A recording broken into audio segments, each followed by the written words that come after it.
শিক্ষার্থী। কি রে বৎস তুই? বাবা কি বাবা আমার বিয়ে শাদীরা হচ্ছে না কেন? একটু আপনার দেখেন তো বাবা। এ রে বৎস, তোর হাতটা দেখি।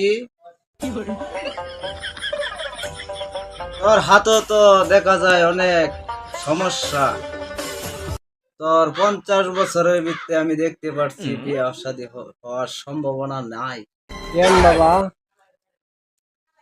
ইসরায়েল আর ইরানের যুদ্ধ যে এলাকা শেষ না হবে এলাকা তোর বিয়ে শাদীর সম্ভাবনা নাই।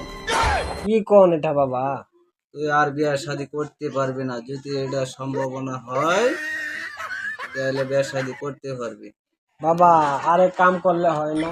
কিছু টাকা দিয়ে এটা মীমাংসা করে দিলে হয় না ইসরায়েল আর ইরানের যুদ্ধ? আরে বৎস, তুই আমার চেয়ে বেশি বুঝিস না। এটা সম্ভব হয় না, টাকা পয়সা এটা কাজ নয়।